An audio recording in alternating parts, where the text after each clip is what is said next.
यो तस्बिरमा देखिरहनु भएको युवाको नाम रोशन महतो हो। उहाँले एसआर कन्सल्टेन्सी चलाउनु हुँदो रहेछ काठमाडौँमा र उहाँबाट एकजना भाइ ठगिनुभयो र उहाँसँगको फोन संवाद म तपाईहरु समक्ष प्रस्तुत गर्दैछु र उनी लाहान नगरपालिका सिराहा जिल्लाका मान्छे हुन्।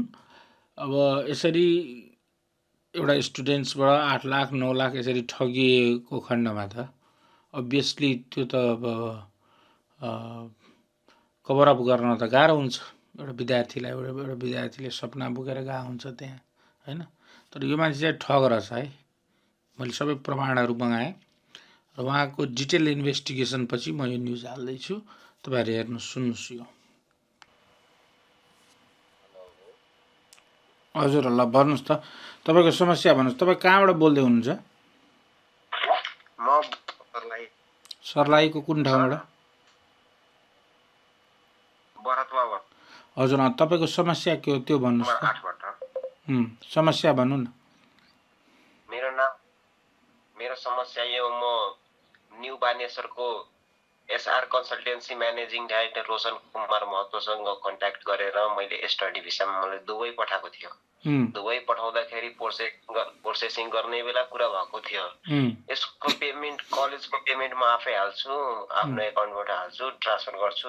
हैन पर्दैन मैले गर्दिन्छु, हाम्रो दुबईको यो सिस्टम छ। अनि मैले भनेको युकेहरु जाँदाखेरि त लोन एप्रुभल हुन्छ, यो हुन्छ अनि पेमेन्ट त स्टुडेन्ट आफ्नो एकाउन्टबाट गर्ने हैन। स्टुडेन्टको चाहिँ के हुन्छ कि लोन एप्रुभल त गर्ने हैन नि दुबईको। मैले ओके ठीक छ त्यो पनि। अनि मैले तिम्रो पेमेन्ट गर्दिन्छु, तिमीलाई केही समस्या हुँदैन, मैले पेमेन्ट गर्दिन्छु, तिमीले किन आत्तिराखेछौ? मैले भने ठिकै छ अफिसको मान्छे होला काम राम। उले पहिला मसँग 2,10,000 लियो। त्यसको प्रमाण छ तपाईसँग? त्यो स्क्रिनशट छ अथवा एकाउन्ट डिटेल्स छ जुन एकाउन्टमा तपाईले ट्रान्सफर गर्नुभएको थियो त्यो प्रमाण छ नि तपाईसँग? सर सबै प्रमाण छ मसँग, जतिखेर लिनुस् 24 आवर्समा दिनको लागि रेडी। ल तपाईलाई ठग्ने व्यक्तिको नाम के रे? ठग्ने व्यक्तिको नाम रोशन कुमार महतो, लाहान 8 को हो। ए ठीक छ। अनि उहाँले चलाको कन्सल्टेन्सीको नाम के हो? SR consultancy new Baneshwar Shankhamul जाने बाटोमा। ओके। अनि कुन देश जानलाई पैसा दिनुभयो? दुबईको एसटी एकाडेमी कलेजको नाम भयो, त्यो